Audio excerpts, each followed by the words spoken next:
والصلاة والسلام على من لا نبي بعده لا رسول بعده ولا معصوم بعده أما بعد أعوذ بالله من الشيطان الرجيم بسم الله الرحمن الرحيم ومن الناس من يقول آمنا بالله وباليوم الآخر وما هم بمؤمنين يخادعون الله والذين آمنوا وما يخدعون إلا أنفسهم وما يشعرون في قلوبهم مرض فزادهم الله مرضا ولهم عذاب أليم بما كانوا يكذبون وإذا قيل لهم لا تفسدوا في الأرض قالوا إنما نحن مصلحون ألا إنهم هم المفسدون ولكن لا يشعرون وإذا قيل لهم آمنوا كما آمن الناس قالوا ونؤمن كما آمن السفهاء ألا إنهم هم السفهاء ولكن لا يعلمون صدق الله مولانا العظيم اللهم صل على محمد أفضل صلواتك بعدد معلوماتك وبارك وسلم وصل عليه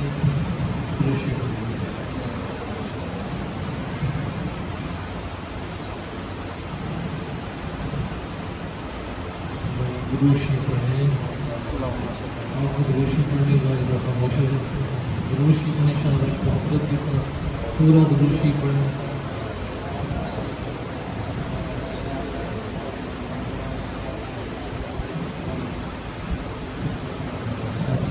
ٹائم لگتا ہے نا کوئی سیکنڈ لگتے ہیں دروشی پڑھنے میں آپ زبان لا کے خاموش ہو جاتے ہیں آپ لوگوں نے بھی کر لو کہ ادھر آدھا دروشی نکلا اللہم صلی علی چلو درود شریف آپ صلی اللہ علیہ وسلم نے فرمایا درود شریف سب سے بہترین درود ابراہیمی ہے مکمل تام جو ہم نماز کے اندر پڑھتے ہیں سورہ بقرہ کا دوسرا رکوع ہے اور پہلے رکوع کے اندر دو جماعتوں کا ذکر ہوا ایک جماعت تھی مسلمانوں کی اور دوسری جماعت تھی کافروں کی ٹھیک ہے اور اب دوسرے رکوع سے تیسری جماعت کا ذکر ہو رہا ہے اور وہ تیسری جماعت کون سی ہے منافقین کی اب دنیا کے اندر تین ہی چیزیں ہوتی ہیں یا بندہ ہوتا ہے مسلمان یا ہوتا ہے کافر اور یا ہوتا ہے منافق منافق ہوتا کون ہے منافق وہ ہوتا ہے اس کی تعریف یہ ہے کہ بندہ اندر سے کچھ ہو عام ادائیگی میں عام لفظوں میں جو آپ کو سمجھ بھی آ جائے وہ بیان کر رہا ہوں کہ بندہ اندر سے کچھ ہو اور باہر سے کچھ اور ہو ٹھیک ہے اوپر سے کچھ اور ہو اور دل سے کچھ اور ہو اس کو منافق کہا جاتا ہے اب منافقت کی دوسری دو قسمیں ہیں ایک قسم ہے منافقت اعتقادی یعنی عقیدے کے اندر منافقت رکھنا اور ایک ہوتی ہے منافقت عملی یعنی عمل کے اندر منافقت رکھنا اب دونوں قسم کی جو منافقت ہے یہ خطرناک ہے پہلی قسم کی تو منافقت سیدھا جہنم کے اندر لے جائے گی اور دوسری قسم کی جو عملی منافقت ہے اس کے بارے میں علماء نے لکھا ہے کہ یہ بدترین گمراہی ہے ٹھیک ہے اور بدترین گمراہی بھی پھر آخر میں اس کا ایک درجہ ہوتا ہے کہ انسان پھر ان عقائد کے اندر اعمال کے اندر اگر بدعتقادی کرتا رہے پھر ایک دن آتا ہے کہ انسان اس انتہا کو چلا جاتا ہے کہ وہ کفر کے درجے میں پہنچ جاتا ہے یہ جن منافقین کا یہاں پر تذکرہ ہو رہا ہے یہ منافقین تھے عقائد کے اندر رسول اللہ صلی اللہ علیہ وسلم کی مکی زندگی میں کوئی منافق نہیں تھا مکہ مکرمہ کے اندر یا تو کافر تھے سخت کافر تھے یا مسلمان تھے دو ہی لوگ تھے لیکن جب آپ صلی اللہ علیہ وسلم مدینہ گئے تو مدینہ میں بھی جو آپ کے ساتھ ہجرت کر کے گئے تھے ان کے اندر کوئی منافق نہیں تھا کہ اگر انہوں نے منافقت کرنی ہوتی تو وہ مکہ المکرمہ بھی آپ کا ساتھ نہ دیتے لیکن انہوں نے آپ کا ساتھ دیا مشقتیں برداشت کی سب کچھ کیا لیکن مدینہ میں یہ ہوا کہ جب آپ صلی اللہ علیہ وسلم کے ساتھ قبائل ملنا شروع ہو گئے تو کچھ قبائل کے جو سردار تھے انہوں نے دیکھا کہ ہمارے پورے قبیلے ہاتھوں سے جا رہے ہیں، تو انہوں نے ظاہری طور پر کلمہ پڑھ لیا اور اندر سے کیا ہو گئے؟ کافر رہے۔ ان میں منافقین کے جو سردار تھا اس کا نام تھا عبداللہ بن ابی۔ عبداللہ بن ابی منافق، یہ رئیس المنافقین تھا، رئیس المنافقین، منافقین کا سردار۔ تو اب ان منافقین کا اللہ جل جلالہ ذکر کر رہے ہیں کہ وَمِنَ النَّاسِ، لوگوں میں سے بعض وہ ہیں، مَن یقول، جو کہتے ہیں آمنا باللہ، ہم ایمان لے کس پر؟ اللہ پر، وبالیوم الآخر، اور آخرت کے دن پر، وما هم بمؤمنین، حقیقت یہ ہے کہ وہ مومن نہیں ہے۔ یخادعون اللہ، وہ دھوکہ دیتے ہیں اللہ کو، والذین آمنوا، اور ان لوگوں کو دھوکہ دیتے ہیں جو ایمان لے کر آئے۔ اب اللہ کو کیا دھوکہ دینا ہے؟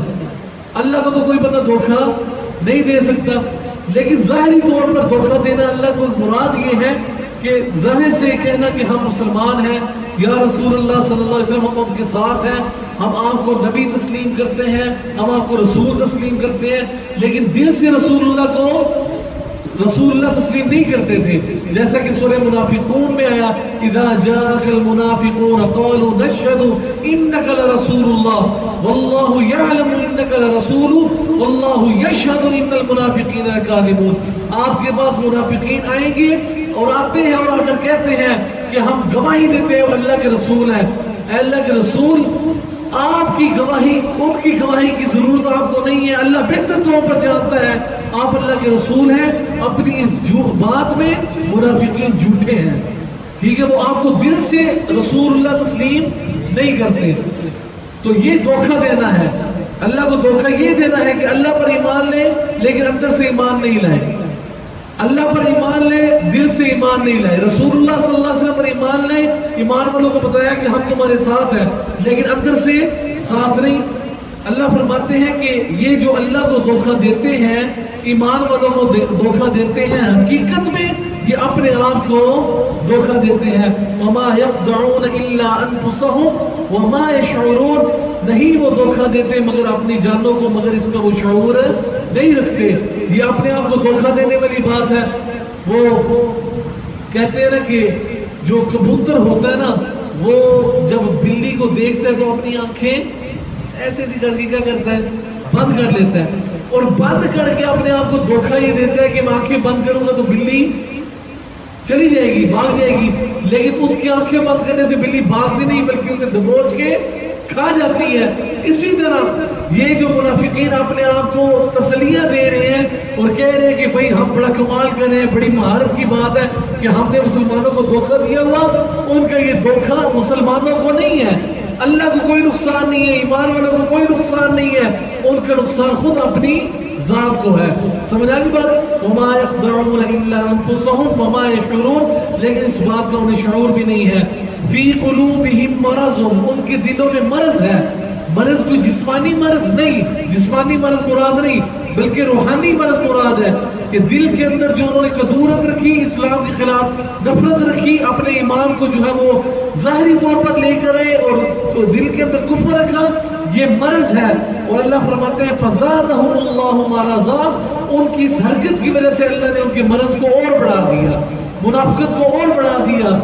یہ تو دنیا کے اندر ہے، وَلَهُمْ عَذَابٌ عَلِيمٌ بِمَا كَانُوا يَكْذِبُونَ، اور ان کے لیے دردناک عذاب ہے بوجہ اس کی کہ وہ کیا کرتے ہیں؟ جھوٹ بولتے ہیں۔ بات سمجھ میں آ رہی ہے؟ جھوٹ بولنا، اپنے ایمان کو چھپانا، سمجھنا کہ بس ظاہری طور پر مسلمان ہو جانا، یہ جھوٹ ہی ہے نا، دھوکہ ہے، فریب ہے۔ تو دنیا کے اندر یہ عذاب ملا کہ یہ مرض بڑھ گیا، اور آخرت کے اندر کیا عذاب ملے گا؟ کہ دردناک عذاب ملے گا۔ اور منافقین کی دوسری خصلت کیا ہے؟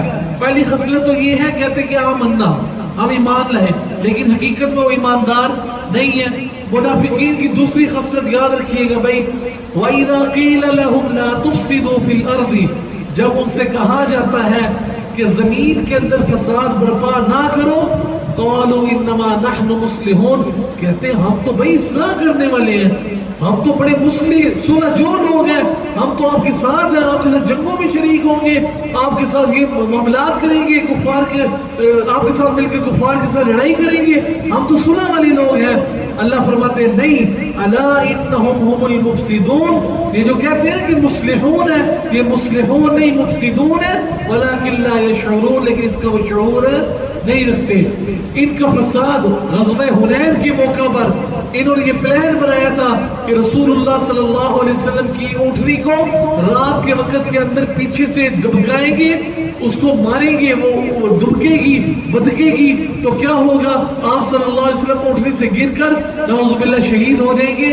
تو اللہ جل جلالہ نے آپ صلی اللہ علیہ وسلم کو منافقین کے اس معاملے کی خبر دے دی کہ اللہ کے رسول محتاط ہو جائیں گے، یہ آپ کے ساتھ ایسا معاملہ کرنے والے ہیں۔ اب رسول اللہ کو جو تکلیف دینے والے ہیں وہ مصلحون ہوتے ہیں یا مفسدون ہوتے ہیں؟ مفسدون ہوتے ہیں۔ یہ مفسدون تھے، قرآن نے کہا یہ مفسدون ہے۔ اور کئی مواقع کے اوپر انہوں نے ایسی بات کی کہ مسلمان آپس میں لڑ پڑے۔ ایک موقع کے اوپر جو ہے وہ انہوں نے پانی کا کوئی جھگڑا کھڑا کیا، کسی جنگ کا موقع تھا، تو منافقین نے پانی کے اوپر صحابہ کو آپس میں لڑوا دیا۔ سمجھا کی بات؟ تو آپ صلی اللہ علیہ وسلم بعد میں صحابہ سے بڑے غصے ہوئے اور آپ نے فرمایا کن لوگوں کی باتوں کے اندر آ کر جو ہے وہ تم نے یہ معاملہ کر دیا؟ اور سب سے بڑا فساد ان خبیثوں نے کیا کیا؟ حضرت عائشہ رضی اللہ تعالی عنہا، ہماری جو ماں ہے، ام المؤمنین ہے، پوری امت کی ماں ہے، ان کے اوپر زنا کی کیا لگائی؟ تہمت لگائی۔ آپ صلی اللہ علیہ وسلم غزوہ بنی مستلق سے واپس آ رہے تھے، توجہ کرنا، آپ صلی اللہ علیہ وسلم غزوہ بنی مستلق سے واپس آ رہے تھے، اور یہ وہ غزوہ تھا جس میں منافقین کو اندازہ تھا کہ ہم اس جنگ میں جائیں گے لڑنے کے لیے، لیکن لڑائی نہیں ہوگی، کیونکہ آثار ایسے تھے کہ آگے ان کو پتا تھا کہ لڑائی وغیرہ نہیں ہو سکتا، لڑائی نہ ہو، زیادہ تر چانس یہی تھے۔ تو یہ بھی ساتھ سوچ رہی ہے کہ چلو جی ہم بھی چلتے ہیں آپ کے ساتھ، ورنہ حقیقی جو لڑائیاں ہوتی تھی وہاں سے کیا کر جاتے تھے؟ بھاگ جاتے تھے۔ تو آپ غزوے کے لیے نکلے، جنگ نہ ہوئی، آپ وہاں سے واپس آ رہے تھے۔ ہوا کیا کہ ایک جگہ پر پڑاؤ کیا گیا، رکے تھوڑی دیر کے لیے، قافلے رکتے ہیں۔ جب تھوڑی دیر کے لیے رکے تو حضرت عائشہ رضی اللہ تعالیٰ عنہ فرماتی ہیں کہ میں قضاء حاجت کے لیے اپنے ہودج سے نکلی۔ ہودج کہتے ہیں ڈولی کو ہماری زبان میں، وہ ڈولی جو ہے وہ جانور کے اوپر رکھی جاتی تھی یا صاحب اس کو اٹھا لیتے تھے، تو میں اس ڈولی سے نکلی اور قضاء حاجت کے لیے گئی۔ جب میں نے قضاء حاجت کی تو واپس آنے لگی، جب میں ڈولی کے قریب پہنچی تو میں نے دیکھا میرے گلے کا ہار گم ہو چکا ہے۔ میں نے گلے کے اوپر ہاتھ مارا، ہار نہیں تھا، میں اس کی تلاش کے لیے واپس نکل کھڑی ہوئی۔ جب میں واپس نکلی کافی دیر میرے گئے کو ہو چکی تھی، صحابہ کو نہیں پتا تھا، انہوں نے اس ڈولی کو اٹھایا اور یہ سمجھا کہ میں کیا ہوں، اندر موجود ہوں، انہوں نے سواری کے اوپر اس کو رکھا اور قافلہ کیا ہوا؟ چل پڑا۔ جب میں واپس آئی، اپنا ہار تلاش کرتے کرتے واپس آئی تو دیکھا کہ قافلہ وہاں سے جا چکا ہے۔ میں وہیں پر لیٹ گئی کہ جب قافلے والوں کو میرے موجودگی کا علم نہیں ہوگا، غیر موجودگی کا علم ہوگا، تو پھر وہ مجھے تلاش کرنے کے لیے واپس آئیں گے۔ میں وہاں پر لیٹ گئی، لیٹے لیٹے میری آنکھ لگ گئی تو ایک صحابی تھے جن کو رسول اللہ صلی اللہ علیہ وسلم نے لشکر کے اوپر ذمہ داری لگائی تھی کہ تم نے لشکر کے پیچھے رہنا ہے، اور جب لشکر گزر جائے گا تو دیکھنا کہ لشکر والوں کی کوئی چیز وغیرہ تو یہاں پہ نہیں رہے گی۔ تو یہ صحابی جب وہاں پر پہنچے تو حضرت عائشہ رضی اللہ عنہا کو وہاں سویا ہوا پایا۔ انہوں نے پردے کے حکم سے پہلے حضرت عائشہ کو دیکھ رکھا تھا، تو انہوں نے جو ہی حضرت عائشہ کو دیکھا تو استرجاع پڑا، انا للہ و انا الیہ راجعون۔ تو حضرت عائشہ فرماتی ہے میں ان کی اس آواز سے اٹھ کھڑی ہوئی اور میں نے فوراً پردہ کیا، تو انہوں نے نہ مجھ سے کوئی بات کی اور نہ میں نے ان سے کوئی بات کی۔ انہوں نے سواری کو بٹھایا، اونٹ کو میں اس کے اوپر بیٹھ گئی، انہوں نے اونٹ کی مہار پکڑی اور ہم قافلے کے اندر آ کر مل گئے۔ جب قافلے کے اندر آ کر ملے تو یہ رئیس المنافقین عبداللہ بن ابی منافق نے دیکھا کہ یہ پیچھے سے آ رہے ہیں، تو اس نے نعوذ باللہ معاذ اللہ ہماری اماں پر تہمت لگا دی کہ انہوں نے اس صحابی کے ساتھ جو ہے وہ کیا کیا ہے، منہ کالا کیا ہے، نعوذ باللہ نعوذ باللہ۔ ٹھیک ہے، تو حضرت عائشہ فرماتی ہے کہ میں اپنے گھر آ گئی رسول اللہ صلی اللہ علیہ وسلم کے پاس، لیکن میں نے دیکھا کہ آپ صلی اللہ علیہ وسلم کا رویہ میرے ساتھ بڑا سخت ہے، بڑے نالا لگتے ہیں، حالانکہ آپ کو اس دنیا میں سب سے زیادہ محبت کس سے تھی؟ عورتوں میں حضرت عائشہ رضی اللہ تعالیٰ عنہ سے. رویہ جب میں نے محسوس کیا کہ آپ کا رویہ بڑا سخت ہے تو میں 2-3 دن دیکھتے رہی. اس کے بعد میں نے اپنے خامس یعنی رسول اللہ صلی اللہ علیہ وسلم سے اجازت مانگی کہ مجھے گھر جانے کی اجازت دے دے. میں گھر پہنچی, میں اس واقعے سے اب تک لا علم تھی کہ کیا معاملہ چل رہا ہے, لوگوں کے درمیان کیا گفتگو چل رہی ہے. منافقین نے یہ خبر مسلمانوں کے اندر پھیلا دی کہ یہ معاملہ ہوا ہے. اب رسول اللہ صلی اللہ علیہ وسلم بھی پریشان ہے, حضرت صدیق اکبر بھی پریشان ہے, حضرت عائشہ کی والدہ جو ہے وہ بھی پریشان ہے. حضرت عائشہ فرماتی ہیں جب میں گھر میں 2-3 دن رہی, میں نے والدین کے رویے کو بھی محسوس کیا. مجھے سمجھ نہیں آ رہی تھی کہ کیا معاملات چل رہے ہیں.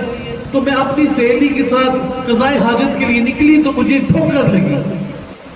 جب ٹھوکر لگی تو اس نے اپنے بیٹے کو بددعا دی, میری ٹھوکر کی وجہ سے اپنے بیٹے کو بددعا دی. یہ جو اس کا بیٹا تھا مخلص صحابی تھا, لیکن یہ بھی جو ہے وہ اس تہمت کی باتوں میں آ گیا تھا. 3 مخلص مومن مسلمان تھے, انہوں نے بھی اس بات پر یقین کر لیا تھا, بعد میں انہوں نے اس بات کی توبہ کر لی تھی. ان میں حضرت سلمان فارسی تھے اور یہ ان کا بیٹا تھا اور ایک اور صحابی تھے.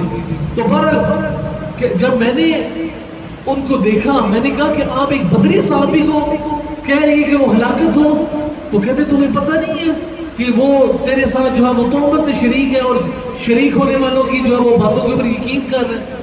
حضرت عائشہ فرماتی ہے کہ میرے پاؤں تلے زمین نکل گئی. میں نے اسے سارا معاملہ سنا, میں قضائے حاجت کیے بغیر واپس سیدھی گھر آ گئی اور ماں کی گود میں آ کر رونے لگی اور پوچھا یہ کیا معاملہ ہے. تو میری ماں نے کہا کہ بیٹی کچھ نہیں کہہ سکتے. غرض یہ کہ کچھ دن گزر گئے, آپ صلی اللہ علیہ وسلم صحابہ سے مشورہ کر رہے ہیں, کسی نے کوئی مشورہ دیا, کسی نے کوئی مشورہ دیا. حضرت علی سے مشورہ کیا, حضرت علی نے کہا کہ آپ کے لیے عورتوں کی کمی ہے, آپ ان کو طلاق دے دیں اور کسی اور خاتون سے شادی کر لیں. قربان جو عمر بن خطاب رضی اللہ تعالیٰ عنہ سے, عمر بن خطاب سے پوچھا گیا, عمر بن خطاب نے کہا کہ اے اللہ کے رسول مجھے یہ بتائیے آپ نے یہ شادی خود کی ہے یا اللہ نے کروائی ہے؟ آپ نے فرمایا اللہ نے کروائی ہے. تو حضرت عمر بن خطاب نے فرمایا کہ جو خدا آپ کے جسم پر گندی مکھی برداشت نہیں کر سکتا وہ آپ کے بستر پر گندی عورت نہیں لا سکتا. سبحانک ھذا بہتان عظیم, اللہ کی قسم اللہ پاک ہے, یہ بہت بڑا بہتان ہے. اور یہی آیت 18ویں پارے کا حصہ ہے. تو بہرحال کچھ دن کے بعد جبرائیل امین آئے, رسول اللہ صلی اللہ علیہ وسلم میں گھر تشریف فرما تھے, آپ صلی اللہ علیہ وسلم پر وحی نازل ہو گئی. میں مطمئن ہوگی کہ انشاءاللہ العزیز یہ معاملہ ہوگا. وحی سے پہلے کیا ہوا؟ وحی سے پہلے یہ ہوا کہ آپ صلی اللہ علیہ وسلم میرے پاس سے اور کہا عائشہ اگر تجھ سے خدا نہ ہنستا یہ گناہ ہوا ہے تو اپنے گناہ کو اقرار کر لے, میں اللہ سے توبہ کروں گا, تیرے لیے استغفار کروں گا. تو حضرت عائشہ نے فرمایا جب میں بات سنی تو میں نے بجلی گر گئی, گناہ گار تو نہیں تھی, معصوم تھی, ان سے ایسے گناہ کیسے توقع ہو سکتی تھی؟ اب جو بے گناہ بندہ ہوتا ہے وہ کہتا ہے کہ بھائی یہ کیا معاملہ ہے؟ انہوں نے کہا انما اشکو بثی وحزنی الی اللہ, میں اپنے غم کی شکایت کس سے کرتی ہوں؟ اے اللہ کے رسول آپ میرے خاوند, آپ بھی مجھ سے یہ کہہ رہے ہیں کہ اگر مجھ سے کوئی گناہ ہو گیا میں اپنی شکایت اللہ سے کرتی ہوں. بس یہ الفاظ تھے, اللہ کو پسند آ گئے. جبرائیل امین قرآن مجید کی 10 آیات حضرت عائشہ کی برات سورہ نور کے اندر, ان الذین جاؤوا بالافک عصبۃ منکم لا تحسبوا شرا لکم بل هو خیر لکم, یہ ساری 10 آیات حضرت عائشہ کی برات میں نازل ہوئی. سمجھائی بات؟ اور قیامت تک اعلان کر دیا گیا کہ یہ جو ہے وہ حضرت عائشہ رضی اللہ تعالیٰ عنہ اس تہمت سے بری ہے اور تہمت لگانے والے وہ دردناک عذاب کے مستحق ہیں. یہ تہمت لگانے والا رئیس المنافقین کون تھا؟ عبداللہ بن ابی منافق. اب بات لمبی ہو جائے گی. دیکھو رسول اللہ صلی اللہ علیہ وسلم رحمت للعالمین بن کر آئے, ان سارے معاملات کے باوجود اپنی بیوی کے اوپر کسی نے تہمت لگائی ہو اس کو بندہ دیکھنا برداشت کر سکتا ہے؟ نہیں کر سکتا. اس کے باوجود جب یہ عبداللہ بن ابی منافق مرا تو حضرت عمر فاروق رضی اللہ تعالی عنہ کے ساتھ آپ صلی اللہ علیہ وسلم گئے تو آپ نے اس کا منہ کھول کر اپنا لعاب مبارک اس کے منہ میں ڈالا اور اس کے کفن کے لیے اپنی چادریں بھی دی کہ اس کا کفن تیار کر لو. یہ معاملہ ایک منافق کی حوصلہ افزائی عمر بن خطاب سے برداشت نہ ہوئی تو اس نے کہا اللہ کے رسول آپ یہ کام نہ کیجئے, ٹھیک ہے, لیکن آپ صلی اللہ علیہ وسلم نے فرمایا کہ مجھے عمر ابھی اللہ کی طرف سے منع نہیں کیا گیا، حتیٰ کہ آپ جب جنازہ پڑھانے کے لیے آگے بڑھے تو پیچھے سے عمر بن خطاب نے آپ صلی اللہ علیہ وسلم کے دامن کو پکڑا، اللہ کے رسول ایسا نہ کریں، اس بدبخت کا جنازہ نہ پڑھائیں۔ پھر بھی آپ نے اس کا جنازہ پڑھایا، لیکن اللہ نے اس عبداللہ بن ابی منافق اور جتنے مشرکین قیامت تک آنے والے ہیں ان کے لیے اعلان کیا، استغفر لهم او لا تستغفر لهم ان تستغفر لهم 70 مرة فلن يغفر الله لهم۔ اے اللہ کے رسول آپ ان کے لیے استغفار کریں یا نہ کریں، چاہے آپ ان کے لیے 70 مرتبہ بھی استغفار کریں، اللہ ان کو کبھی معاف کرنے والا نہیں ہے۔ اور یاد رکھنا اسلام کو سب سے زیادہ نقصان منافقین نے پہنچایا ہے، اتنا نقصان کفار نے نہیں پہنچایا جتنا نقصان ان منافقین نے پہنچایا ہے۔ یہی تیسری جماعت ہے جن کا قرآن مجید ذکر کر رہا ہے کہ الا انہم هم المفسدون ولکن لا یشعرون، حقیقت یہ ہے کہ وہ خود مفسدین ہیں لیکن وہ اس بات کے شعور نہیں رکھتے۔ اور ہوتا کیا ہے، وَإِذَا قِيلَ لَهُمْ آمِنُوا، اور جب اس سے کہا جائے ایمان لے کر آؤ کما آمن الناس، جیسے کہ یہ لوگ، ان لوگوں سے مراد کون ہے؟ صحابہ۔ صحابہ ایمان لے کر آئے، کہتے ہیں انؤمن کما آمن السفہاء، ہم ایسے ایمان لے کر آئے جیسے یہ بے وقوف لوگ ایمان لے کر آئے۔ گویا انہوں نے صحابہ کو کیا کہا؟ بے وقوف کہا۔ اللہ نے فرمایا الا، خبردار، انہم هم السفہاء، صحابہ کو بے وقوف کرنے والے خود کیا ہیں؟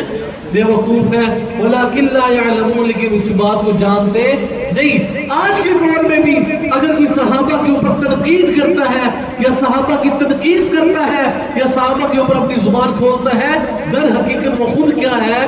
بے وقوف ہے۔ اللہ نے قرآن میں کہہ دیا ولیکن لا یعلمون، لیکن اس کو اس بات کا علم نہیں ہوتا۔ اللہ اکبر۔ انشاءاللہ العزیز آئندہ پھر اگلی وَإِذَا لَقُوا الَّذِينَ آمَنُوا سے شروع کریں گے۔ آج کچھ گزارشات محرم الحرام کے حوالے سے آپ کے سامنے پیش فرما دوں۔ محرم الحرام 10 محرم کل ہے، اور 10 محرم الحرام کو حضرت حسین رضی اللہ تعالیٰ عنہ کی کیا ہوئی؟ شہادت ہوئی۔ حضرت حسین رضی اللہ تعالیٰ عنہ حضور صلی اللہ علیہ وسلم کے کیا ہیں جی؟ نواسے ہیں۔ اور حضرت علی کے کیا ہیں؟ بیٹے ہیں۔ حضرت فاطمہ کے بیٹے ہیں، حضور صلی اللہ علیہ وسلم کے نواسے ہیں۔ اور 10 محرم الحرام کو ان کی کربلا کے میدان میں شہادت ہوئی، اور ان کی شہادت مسلم ہے، اللہ کے ہاں قبول ہی قبول ہے۔ اللہ تعالیٰ ان کے درجات کو مزید دن بدن بلند کرتا جا رہا ہے۔ اور آپ صلی اللہ علیہ وسلم نے فرمایا کہ یہ حسن اور جو حسین ہے یہ دونوں جنتی نوجوانوں کے سردار ہیں۔ سمجھ آئی بات؟ حسن اور حسین دونوں جنتی نوجوانوں کے سردار ہیں۔ اور حضرت حسین رضی اللہ عنہ کے بارے میں فرمایا کہ حسین مجھ سے ہیں اور میں حسین سے ہوں۔ سمجھ آئی بات؟ حدیث میں آتا ہے آپ صلی اللہ علیہ وسلم کا پیٹ تک جو حصہ تھا وہ حضرت حسن کے ساتھ مشابہت رکھتا تھا، اور پیٹ سے لے کر پاؤں تک جو حصہ تھا وہ حضرت حسین رضی اللہ تعالیٰ کے ساتھ مشابہت رکھتا تھا۔ آپ صلی اللہ علیہ وسلم ان دونوں شہزادوں کے ساتھ بے انتہا محبت فرماتے تھے، اور اپنی امت کو بھی اپنے اہل بیت کے ساتھ محبت کرنے کی تلقین فرمائی۔ سمجھا یہ بات کہ اہل بیت کے ساتھ محبت کرنا ہمارے ایمان کا حصہ ہے۔ بولو بھائی، ہمارے ایمان کا جس طرح صحابہ کے ساتھ محبت ہمارے ایمان کا حصہ، اسی طرح اہل بیت اعظام کے ساتھ محبت بھی ہمارے ایمان کا حصہ۔ جس طرح ہم صحابہ پر تنقید اور تنقیص برداشت نہیں کر سکتے، اسی طرح اہل بیت اعظام پر بھی تنقید برداشت نہیں کر سکتے۔ اب 10 محرم الحرام کو ان کی شہادت ہوئی۔ اہل بیت کی محبت میں ہمیں 10 محرم الحرام کو کیا کرنا چاہیے یہ سمجھ لیں۔ 10 محرم الحرام کو شہدائے کربلا کو عقیدت پیش کرنے کے لیے قرآن مجید کی تلاوت کرنی چاہیے۔ قرآن مجید کی تلاوت کر کے ان کی روحوں کو کیا کریں؟ اصال و ثواب کریں۔ اس کے علاوہ روزہ رکھنا چاہیے۔ آپ صلی اللہ علیہ وسلم نے فرمایا کہ 10 محرم الحرام کا روزہ رکھو، اور آپ نے فرمایا اگلے سال میں زندہ رہا، چونکہ یہودی بھی یہ روزہ رکھتے تھے، تو آپ نے فرمایا یہود کی مخالفت کرتے ہوئے یا تو ہم 9 محرم الحرام کا روزہ ساتھ ملائیں گے یا 11 محرم الحرام کا روزہ ساتھ ملائیں گے۔ سمجھا یہ بات؟ باقی یہ جتنی سبیلیں شبیلیں لگائی جاتی ہیں، پانی ڈکارا جاتا ہے، بریانیاں اڑائی جاتی ہیں، سمجھا یہ بات، دیگیں چڑھائی جاتی ہیں، نار، حلوے، اور یہ جتنے معاملات کیے جاتے ہیں ان کا دین اسلام کے ساتھ کسی بھی قسم کا کوئی تعلق نہیں ہے. سمجھ آ گئی بات؟ کسی بھی حدیث سے یا کسی بھی صحابی کے فعل سے یا تابعی کے فعل سے یا اولیاء سے یہ بات ملتی ہو کہ انہوں نے اپنی زندگیوں میں 10 محرم الحرام یا محرم کے شروع ہوتے ہوئے سبیلوں کا اہتمام کیا ہو، ٹھنڈے ٹھنڈے شربت جو ہے وہ لوگوں کو پلائے ہوں، مزے مزے کی بریانیاں پکائی ہوں، حلوے میٹھے میٹھے پکائے ہوں، ساتھ گرما گرم نان کا بندوبست کر کے کہا ہو کہ یہ لوگ کھاؤ اور تمہارے کھانے سے کس کی پیاس بجھے گی؟ امام حسین. سبحان اللہ. ٹھیک ہے، بھوک ضمیر اللہ کو لگی ہو اور روٹی عرفان حسین کھا جائے تو اس کی بھوک کیسے مٹے گی؟ سمجھنے کی بات. کبھی ایسا ہو سکتا ہے؟ آپ نے کبھی ایسا کیا؟ اپنی روٹی خود کھاتے ہو نا. اسی طرح آپ کے کھانے سے حضرت حسین کو کوئی فائدہ بولا بھائی کوئی نہیں ہوگا. کیوں نہیں ہوگا؟ دیکھو ایک تو ایک لاجک میں نے آپ کو سمجھا دی مذاکر طور پر. دوسرا یہ ہے کہ شہداء کے بارے میں قرآن مجید کا مسلم فیصلہ ہے وَلَا تَقُولُوا لِمَن يُقْتَلُ فِي سَبِيلِ اللَّهِ أَمْوَاتٌ بَلْ أَحْيَاءٌ وَلَكِن لَا تَشْعُرُونَ. کہ یہ جتنے لوگ اللہ کے رستے میں مارے گئے ہیں، شہید ہوئے ہیں، یہ مردہ نہیں ہے. مردہ کیا مطلب؟ عام مردہ نہیں ہے تو مردہ ظاہر مر گئے لیکن عام مردہ نہیں ہے. ان کو عام مردہ بھی نہ کہو. بل احیاء، بلکہ وہ زندہ ہیں لیکن ان کی زندگی کا تمہیں شعور نہیں ہے. سمجھ آئی بات؟ اب ان کی زندگی کہاں ہے؟ ان کی زندگی مولویوں سے نہیں پوچھنی. مولانا صاحب ان کی زندگی کا ہے، مولوی اپنی قصے تو سنائے گا. ٹھیک ہے، کوئی انہوں قبر نے چکڑ کے دے گا، کوئی بارو کٹ کے دے گا. ٹھیک ہے، کوئی کار دے بنیرے تو کٹ کے دے گا، کوئی کوٹھو تو کٹ کے دے گا. ان کی زندگی پوچھنی ہے رسول اللہ صلی اللہ علیہ وسلم کی زبان سے. آپ صلی اللہ علیہ وسلم فرمایا، مسلم شریف 4885 نمبر. کون سا نمبر؟ 85 نمبر. عقیدے کی بات سمجھنا. ٹھیک ہے، مولویوں کی قصے کہانی میں نہ آنا. یہ مولوی فراڈو لگاتے ہیں سارے. ٹھیک ہے، اپنی طرف سے انہوں نے کہانیاں بنائی ہوئی ہیں. کوئی کہتا ہے دنیاوی زندگی ہے، کوئی کہتا ہے دنیا کیسی ہے، کوئی کہتا ہے ادھر کسی ہے، کوئی کہتا ہے ادھر کسی ہے. کسی کی نہیں، سیدھی جنت والی زندگی ہے جو میرے نبی نے بیان فرما دی. آپ صلی اللہ علیہ وسلم کی زبان ہمارا ایمان. آپ کی زبان بس، اس کے بعد کسی اور زبان کی ضرورت ہے؟ میرے بھائی بولو، کسی اور زبان کی بھی ضرورت نہیں ہے. ٹھیک ہے، شہداء اعلیٰ اور رفع حیات کے ساتھ جنت کے اندر زندہ ہے. 4885 نمبر حدیث مسلم شریف کی. آپ صلی اللہ علیہ وسلم فرمایا، شہداء کی روحیں جنت کے اندر سبز پرندوں کی شکل میں اڑتی رہتی ہیں اور سارا دن جنت کے میوے کھاتی رہتی ہیں اور شام کو اللہ کے عرش کے نیچے جو قندیلیں لٹکی ہیں ان کے اندر آ کر آرام کرتی ہیں. یہ ہے زندگی.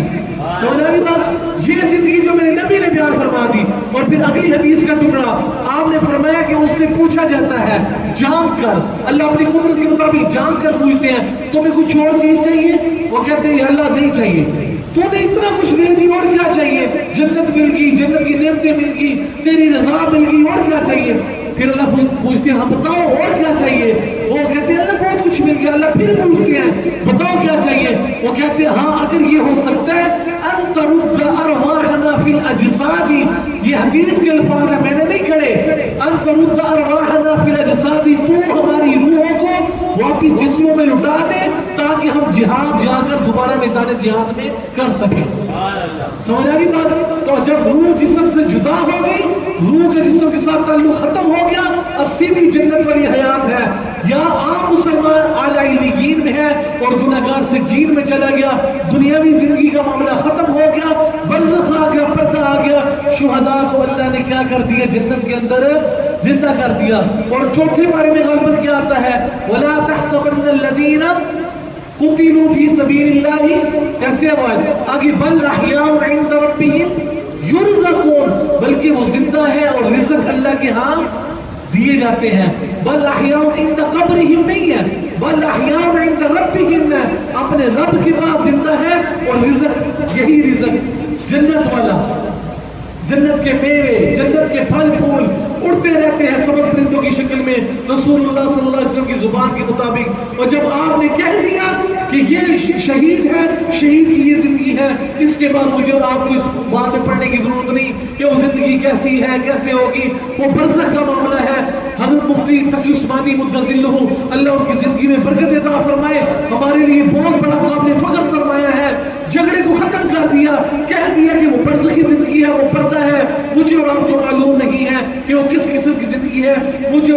پر تبصرے کرنے کی ضرورت نہیں ہے. بس قرآن نے کہہ دیا جنت والی زندگی، بات ختم.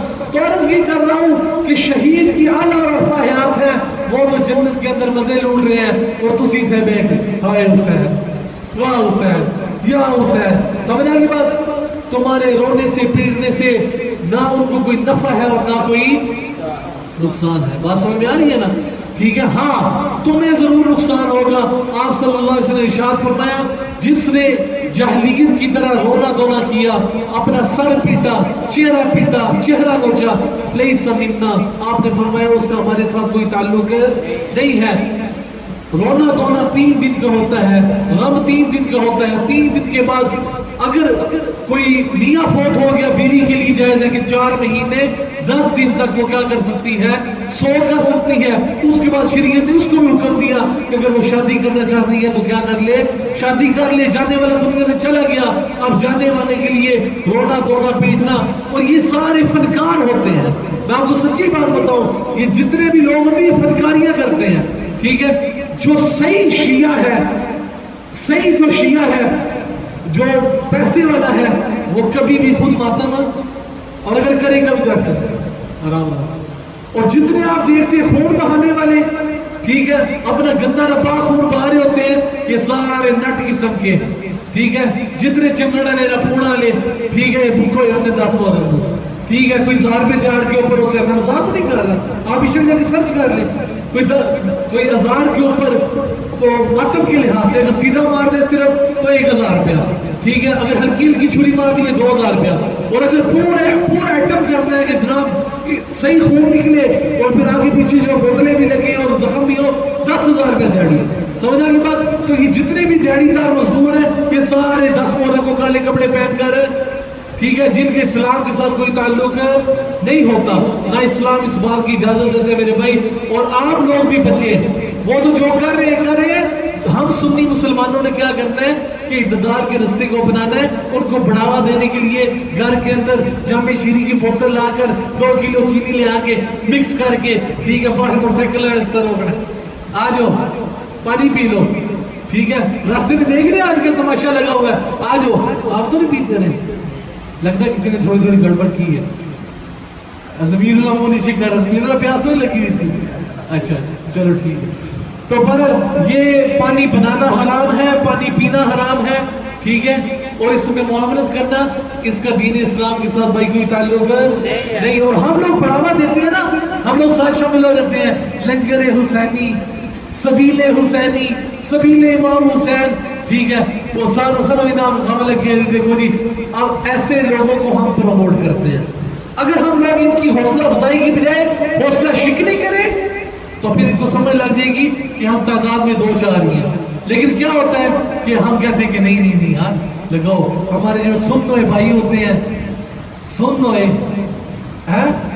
اپنے آپ کو سنی کہنے والے، حقیقت میں ان کا دماغ بھی سن ہو جاتا ہے، جسم بھی سن ہو جاتا ہے. ان کو سمجھ نہیں ہوتی کہ ہم کیا کر رہے ہیں. ٹھیک ہے. کوئی لنگر حسینی نہیں، کوئی کچھ نہیں. ٹھیک ہے. جو کچھ دینا ہے وہ کس کے نام پر؟ اللہ کے نام پر دینا ہے. اللہ کے علاوہ کسی پیر، فقیر، نبی، پیغمبر، دستگیر کسی کے نام پر دو گے حرام ہو جائے گا. انما حرم علیکم المیت والدم ولحم الخنزیر وما اہل لغیر اللہ بغیر غیر اللہ. 2 جگہ پر عدد الفاظ کے ساتھ آیا کہ تم پہ اوپر مردار حرام ہے، خون حرام ہے، خنزیر کا گوشت حرام ہے، اور ہر وہ چیز جو اللہ کے نام کے علاوہ کسی اور کے نام پر چڑھائی جائے وہ بھی کیا ہے؟ باپ شادی شہید بکرا، داتا دی دیگ، سمجھا کی بات، اور پنڈیاں لے دی نیاز.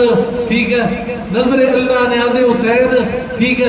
اور دے سوا ککڑ تے لے سوا، وہ کہتے ہیں نا کہ بابا شادی شہید، وہ کہتے ہیں کہ پتر شہید ہونے کے دے سوا ککڑ تے لے سوا پتر. ماشاءاللہ پتر لینے ایٹے سوکھے ہو گئے. ایک ککڑ دے ہو تو پتر لے آؤ. یہ اسی ہمیں رولتے ہیں 10 سال ہو گئے. جائیے اسی بھی ککڑ دیگے جو کہہ رہے ہیں پتر. ٹھیک ہے. اولاد دینے والا، اولاد نہ دینے والا. یہب لمن یشاء اناسا ویہب لمن یشاء الذکور او یزوجہم ذکرانا واناسا ویجعل من یشاء عقیما. اللہ جسے چاہے بیٹا دے دے، جسے چاہے بیٹیاں دے دے، جسے چاہے ملا جلا کر دے دے، اور جسے چاہے کچھ کچھ بھی نہ دے، اس کا اختیار ہے، اس کے اختیار میں کسی کا کوئی عمل دخل ہے نہیں ہو سکتا۔ یہ کہانی کس سے؟ وہ ایک مریدنی تھی، کس کی؟ بابا جی کی۔ اس نے بابا جی کے ہاتھ پر بیعت کی، مسلمان ہو گئی۔ مسلمان ہونے کے بعد چند دن بعد اس کا بیٹا فوت ہو گیا۔ شیخ عبد القادر جیلانی کے ہاتھ میں مسلمان ہوئی نا، اب وہ خاندان کے اندر واپس گئی تو لوگوں نے کہا دیکھا مسلمان ہوئی اور تیرا پتر مار گیا۔ اب روتی ہوئی جو ہے وہ آئی شیخ عبد القادر جیلانی کے پاس، تو انہوں نے کہا کیا ہو؟ اس نے سارا معاملہ بتایا۔ انہوں نے کہا ایک گل ہے، انہاں ہاتھ اوپر وہ کیتا آسمان دے اوپر، جبرائیل امی روح ہے، اسرائیل روح ہے کہ 7ویں آسمان تے پہنچ چکیا سی، انہوں نے روح کھو کے واپس بچے دے اندر پا دیتے، بچہ پھر زندہ ہو گیا۔ سبحان اللہ۔ سمجھ آ گئی بات؟ یہ قصے کہانیاں ٹھیک ہے جن کا دین اسلام کے ساتھ میرے بھائی کوئی تعلق ہے۔ آپ نے فرمایا حضرت موسیٰ کا دین افراد پر تھا، عیسیٰ علیہ السلام کا دین تفرید پر تھا، یعنی سختی اور نرمی۔ میرا دین اعتدال پر ہے۔